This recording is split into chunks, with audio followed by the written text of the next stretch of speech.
Welcome back everyone, my name is Sam and today I will discuss 10 mistakes to avoid in ArchiViz, starting right about now. Mistake number 1. Tilting the camera. Tilting the camera on the X or the Y axis can give a false representation of the dimension of the room and it can give the viewer visual nausea. So if we take for example my beautiful render that I did, I think it was back like in 2013. Anyway, it doesn't matter. But as you can see, I've tilted the camera on the X and Y axis and it looks really bad. And if we take the very same scene with a straight camera, as you can see, it looks a lot better. Now, of course, I did some work on it, but you get the general idea. Mistake number 2. Bad lighting. Lighting is everything in a scene and it should be your number one priority when you're starting a new project. Even though it takes just a couple of seconds to set a basic lighting, you should really take the time to make it right because it's gonna be the difference between a really good and a really bad render. So if we take for example a look at another great render that I did probably in the same time as the other one, as you can see the lighting is totally off. You look over there and the glow is way too intense and you peek outside and you see that it's probably a really bright day, but you look outside and it's really dark. So the lighting is not right here, totally not. And you take a look at another scene right there and as you can see the lighting really matched the mood and you don't get tricked that it's another time of the day other than the morning. So yeah, lighting should be your number one priority. Mistake number 3. Designing a room or a building where nobody lives. So this is a pretty easy mistake to make when you're creating something new because you can get easily lost in the technical side and all the detail like making awesome reflection and stuff like that. But when you're creating an image, you really need to think about who will live there because it will influence your decision and your overall scene will make more sense. So let's say, for example, you're designing a kid's room, then it's totally fine to add some kids toy because it makes sense. This is what the room is meant for. So number 3, think about who would live in that room. Mistake number 4, bad integration of cutout people. This one you see it done many times and basically there's 2 things that you need to worry about when you want to integrate cutout people. First, you need to make sure that the composition fits in your scene. So if you take a photograph of someone who's been in a really bright sunlight and you want to integrate it into a really low light environment, well, you need to composite that in, otherwise it's gonna look really off and really fake. And second, you need to make sure that they fit in the context. So if we take for example this scene right there, as you can see, it doesn't make any sense to add these people right there because this looks like a nurse who's watching Avatar and this girl right there looks like she's walking her son in the backyard. Doesn't make any sense at all. And you take this scene right there and everyone in this scene really looks like they blend in their environment and they don't draw the attention too much. It looks like a really cold day where it's raining and everyone stressed accordingly to the context. So this is a really good composition. This is a really bad composition. So yeah, number 4, bad cutout people. Mistake number 5, relying too much on Photoshop. Now, when you reach the state in which you are going to throw the render, probably the first or whatever, when you're about to hit render, you should always try to get the raw render right at first, then do some modification in Photoshop. It should not be the opposite. So if we take for example this scene right there, now this looks like this is actually a good image. It looks pretty flat, but it's actually right. There's nothing wrong with it. But the artist takes it in Photoshop and really brings the reflection and every detail.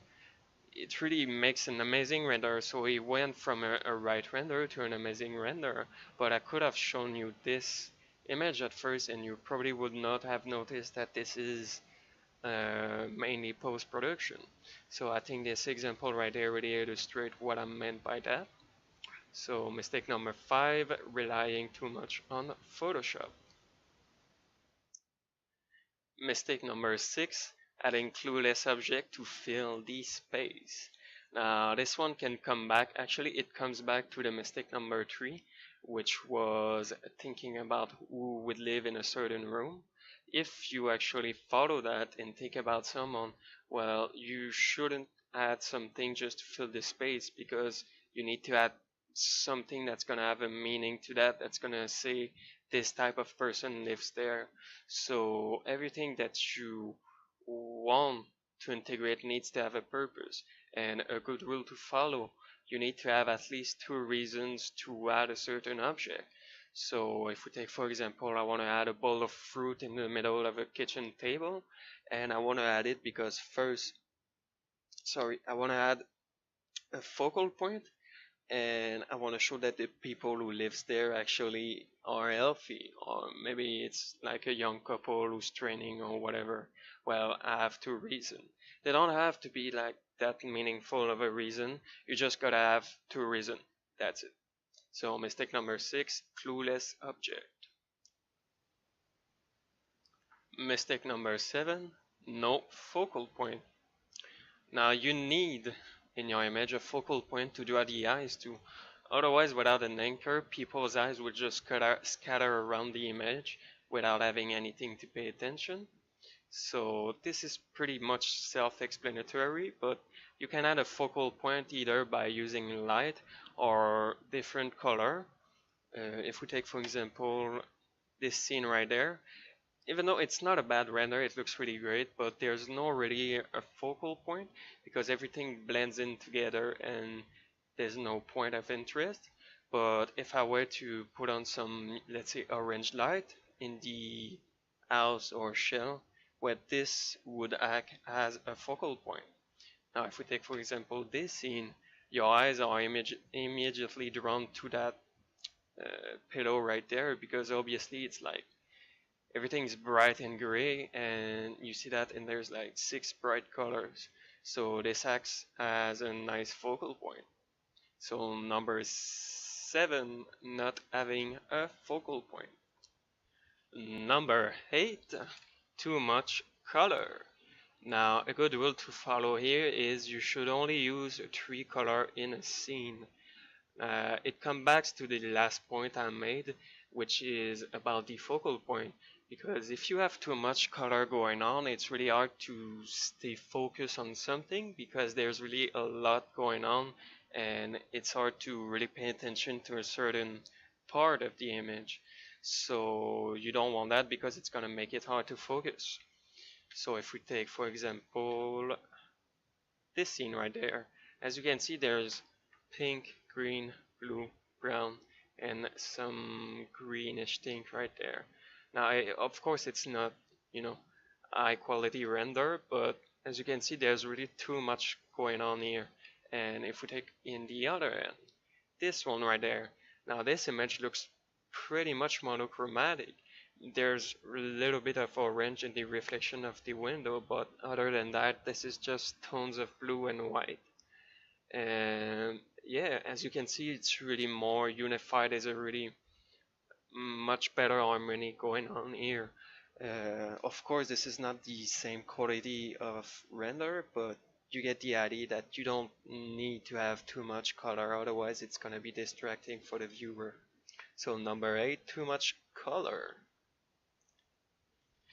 Number 9, trying to show everything. Now this one, I think we all at least did one render where we really wanted to show the whole scene, and this is, I get it, because you put in the work. Let's say you model every furniture and a little asset and props like that. You want to show all the work you did, so you do that by trying to show everything.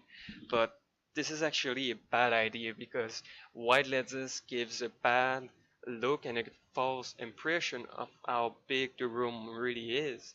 So yeah, sometimes it's actually better to shorten the angle of the camera rather than widen it, because like I said, it's gonna distort the room and it's not gonna look that pretty. So if we take for example this scene right there, as you can see, it looks like a really giant room, but I'm pretty sure in reality this is just a simple, like a really small hotel room. And we take for example this, which is a really short angle, but you can see that everything is really better now. Again, this is not the same level of quality, but this is looking 10 times better. And if the artist that made this would have used a wide lens, I'm pretty sure this would have looked pretty bad. So number 9, using a wide lens. And last and foremost, adding no imperfection to your material. Now everything in the real world have some amount of imperfection and some amount of damage. Either it's a footprint on a floor, a landmark on a window, or a scratch on a wood table. Nothing is totally perfect, and adding those little details can really bring the photorealism up. So let's take, for example, this photo right there, which was made by Andrew Price. As you can see, it adds a whole lot of realism to the scene, and you might not want to go that deep and add that to your scene, but adding smudges and scratches to a wooden floor can really bring the level of photorealism up. And if we take for example this scene right there, as you can see, this might be a little bit too much, but I think this one's really looking better than this one. So you wanna keep that in mind when you're creating your material. You wanna think about the background of the actual object you're going to apply the material to, and you wanna think about how this object's gonna be affected by imperfection. So let's say you have a chair and the foot of the chair are actually scrubbing on the ground when you're moving it. Well, you want to have some scratches to those foot and stuff like that. So this is something you want to keep in mind. Number 10, it's surface imperfection. Thank you guys for watching. You can follow me on Facebook, Twitter, and Google+. If you have a question, make sure to leave it in the comment section, and I will see you in the next video. Peace!